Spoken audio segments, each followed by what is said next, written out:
Nagluto nga pala kami ngayon ng lumpiang Shanghai ni si Roy. Dahil may nag-request nga nito. Walang iba kundi si Insan Greg Balanta. Ayan, shoutout nga pala sa'yo Insan. Tulad nga ng sabi namin ni si Roy, na sa susunod nga na vlog, ay yung request mo naman nga yung aming gagawin. Kaya naman panigurado naman nga na marami naman yung matatakam nito. Sa mga gusto nga mag-request dyan, comment down lang kayo dyan sa baba. Kung ano naman nga yung next na lulutuin namin ni si Roy. Para may idea nga kami ni si Roy sa susunod na vlog. Minsan kasi nahihirapan kaming mag-content dahil wala nga kaming naiisip. Kaya naman sa request nyo nga, ay mapapadali nga yung aming iisipin. Ayan guys, kung mapapansin nyo naman, ay minamano-mano nga lang namin yung carrots dyan. Dahil nakalimutan nga namin yung kudkuran. Pero okay nga lang yun. Dahil matyaga naman nga kami nito ni si Roy. Ayan guys, nilagay ko na nga pala yung ating giniling dito. Pinagsama-sama ko na nga pala yan dyan. Bali nilagyan natin yan ng paminta, magic sarap, at isang sachet nga ng oyster sauce. At hindi mawawala yung asukal natin dyan. Ayan mga insan, imekos-mekos nga lang natin yan. Bago natin ibalot yan, ay imekos-mekos natin yan ng pangmalakasan mga insan. Sinunod ko na nga pala yung ating wrapper dito para nga mabalot na namin to ni si Roy. Kung nag-grave nga kayo ng lumpiang Shanghai ngayon, ay wag nyo na ngang patagalin. Subukan nyo na nga. Dahil panigurado nga ako na kapag napanood nyo to, ay paniguradong hahanapin nyo. Kaya naman ano pang hinihintay nyo guys? Tara! Sheesh! Feeling expert nga ako magbalot ng mga oras na yan dyan. De, sa totoo nga lang mga insan, ay medyo marunong naman tayo magbalot pagdating dito sa lumpiang Shanghai. Dahil isa nga din to sa kinalakihan natin. Bali marami-rami nga yung nagawa namin ni si Roy. Kala ko nga ikunti nga lang yung magagawa namin. Pero sakto nga lang siya. Ayan, dahil tapos na nga kaming magbalot, kaya naman sisimulan na nating magprito. Magpapainit muna tayo dito ng mantika. Mainit na nga pala, kaya naman nilagay ko na nga yan isa-isa. Fast forward na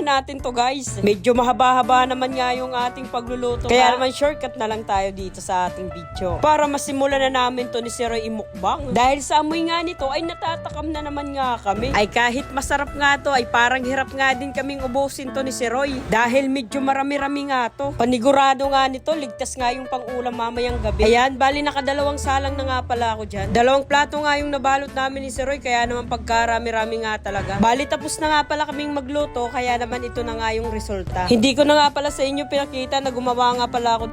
First bite, guys. Oo.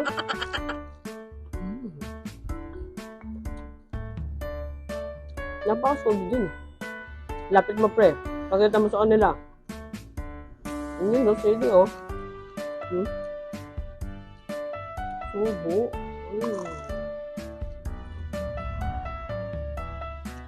Quality. Siyempre, di mawawala yung rice.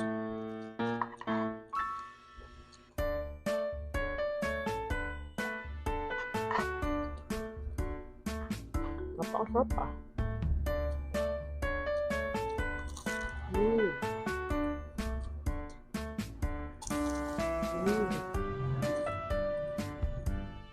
Anghang. Pero nice.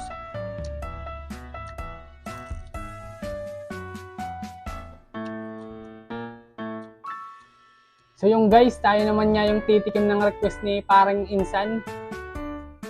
Ayan. Sasawsaw natin sa suka. First bite.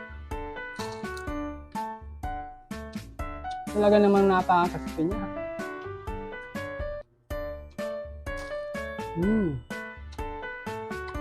Ang sarap niya sa suka ah. Ang suka.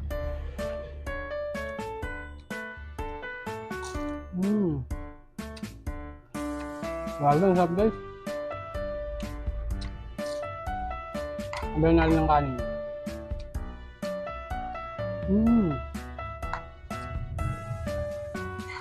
Grabe, parang sa birthday lang yung lumpia ah. Masarap ng sahog. Masahog yung lumpia natin guys.